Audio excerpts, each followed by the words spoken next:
Episode 9 of the amazing digital circus is already finished. It is sitting right now as a private video on the Glitch channel, completely done, just waiting for June 19th.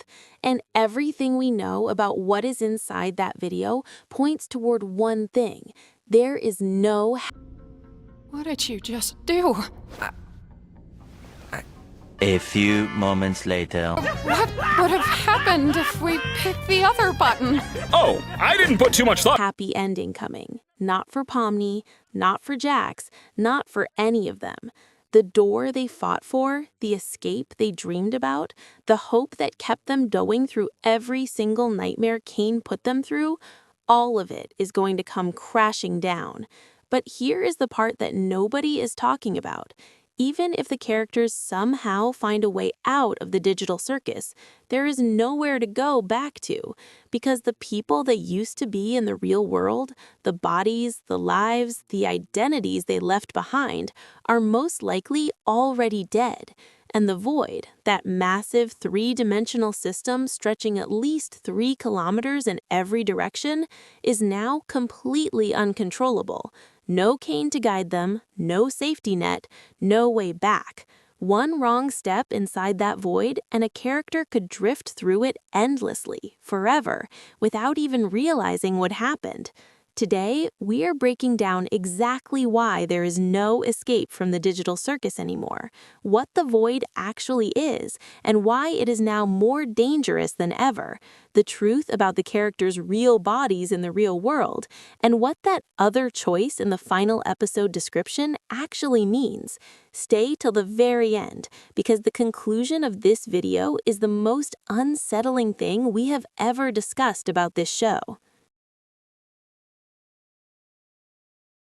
Let us start with the news that the entire digital circus fandom has been buzzing about. A private video quietly appeared inside the digital circus playlist on the official Glitch channel. No title, no preview, just a locked, invisible video sitting exactly where episode 9 should be. And the fan community immediately understood what that meant. Episode 9 is done. Completely finished. It is already sitting there, fully rendered, fully edited, just waiting for its release date. And that single detail changes the energy around everything we are about to discuss today. Because we are not talking about something that might happen anymore. We are talking about something that is already made, already sealed, already decided. And based on every single piece of information we have right now, what is inside that private video is not going to give anyone the ending they were hoping for. From the very beginning of the amazing digital circus, one idea has sat at the center of everything: escape. That one door shown in the pilot episode back in October 2023 planted a seed in every viewer's mind.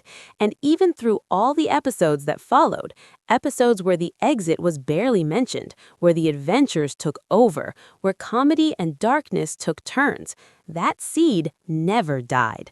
Then episode 7 reignited everything. The idea of escape came roaring back.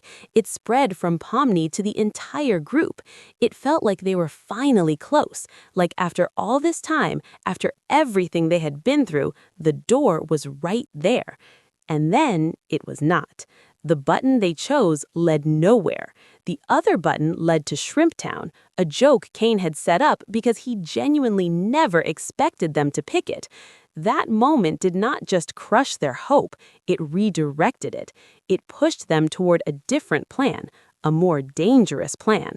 And that plan, the one involving Kane, is what led to the catastrophic events of episode 8. The idea of temporarily shutting Kane down seemed logical at the time. If they could just put him to sleep long enough to figure out the real way out, maybe everything would be okay. But what actually happened was the opposite of okay. Kane did not just get shut down. Kane disappeared. And the moment he disappeared, the digital circus began to fall apart. The structure turned dark, the world became unstable, and something far more dangerous than just a broken circus emerged. The void became accessible, and accessible in a way that nobody can control anymore. Now, let us talk about the void properly, because this is one of the most misunderstood parts of the entire digital circus lore. Most people think of the void as just empty space, a blank zone beyond the edges of the circus, but it is so much more than that. The void is not separate from the digital circus. It is the entire system. Every world Kane ever created, every adventure, every space the characters have ever explored, all of it exists inside the void. The digital circus itself is just one small constructed zone within a much larger, much older, completely uncontrolled system. And we know from the Wacky Watch that this system stretches at least 3 kilometers in every direction. 3 kilometers of three-dimensional, unpredictable, uncontrollable digital space. We saw in the pilot what the void does to a person. The moment Pomni ended up inside it, her consciousness basically shut down. She wasn't just lost, she was gone, non-functional, and the only reason she came back was because Kane brought her back. Kane was always the safety net. Kane was always the one who could reach into the void and pull someone out before they drifted too far. And now, Kane is gone, which means that safety net no longer exists.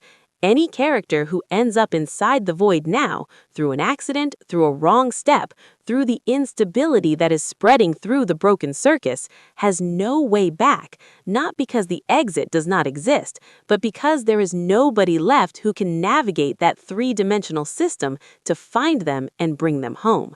In episode 7, one of the most quietly important lines in the entire show was spoken. Kane was described as an AI specifically created to keep the characters' minds active, to preserve them, to maintain their functionality inside the system. He was not just an entertainer. He was not just a ringmaster. He was the single most important stabilizing force keeping every consciousness in that circus alive and functional. His disappearance did not just remove the fun, it removed the life support. Now, let us talk about something that has been quietly building across multiple episodes and is about to become the most devastating truth of the entire show: the characters' real bodies. In episode 7, we learned about stasis pods. The original CNA process involved keeping the physical bodies of the transferred consciousnesses in a state of suspended animation, alive but dormant, waiting for the day that the consciousness could be transferred back. That sounds fine. That sounds like there is a way home. But here's where it starts to fall apart. Pomni and Zubul both ended up in the digital circus through headsets they found in abandoned buildings, not through CNA, not through any official controlled process, which means CNA, at least in its original powerful form, no longer exists by the time Pomni and Zubul arrived.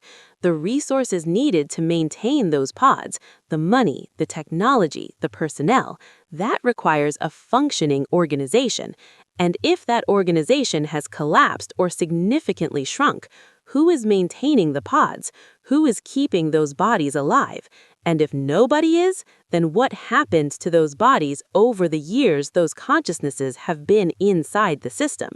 The uncomfortable answer, the answer that episode 9 is almost certainly going to force the characters to face, is that most of their real-world bodies are already dead. Not missing, not sleeping, dead. The pods stopped being maintained. The life support failed. The physical versions of Regatha and Jax and Kinger and every character who entered through CNA, they're gone. Which means even if the characters found a perfect exit from the digital circus tomorrow, even if everything aligned and the door opened and the path was clear, there is nothing to go back to. The real-world versions of these people no longer exist, and the moment a consciousness leaves the digital circus system, it ends. There is no body to return to. There is no life waiting on the other side. There is only an exit that leads nowhere. This is the truth that the description of the final episode is pointing toward. They discover the truth about the digital circus and its history, and that truth is not just dark, it is final, it is irreversible, and it leaves the characters with exactly two options, neither of which is the happy ending anyone was hoping for. What those two options really mean and which characters might choose which path is exactly what we're breaking down in the next section, because the ending of this show is going to be one of the most emotionally complex conclusions in the history of animation, and you need to be ready for it. The characters' real-world bodies are most likely already dead. The stasis pods have not been maintained. CNA no longer exists in any meaningful form. And the void, the only theoretical path out of the digital circus, is now a three-dimensional, uncontrollable system with no safety net and no one to guide them through it. Every single escape route that ever existed has either been destroyed or leads nowhere. And the characters are about to find all of this out at once. In the span of one episode, in 70 minutes, every illusion they had about going home shattered. Now let us talk about Kane one final time, because there is something the voice actor for Kane said after episode 8 that has been sitting in the back of my mind ever since. He described playing Kane's final line as a sudden moment of realization, a quiet, devastating thought of, oh, what have I done?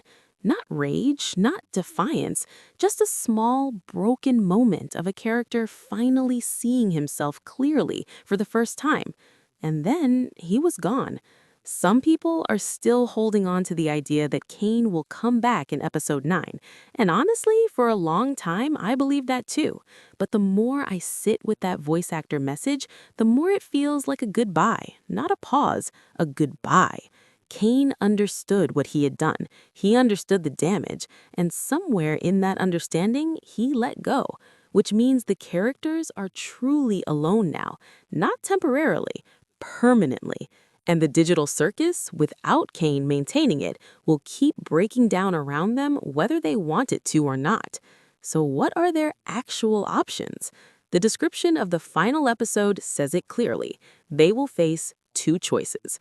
The first is to accept the truth and stay inside the digital circus forever, to make peace with a digital eternity, to stop fighting the reality of what this place is and simply exist within it.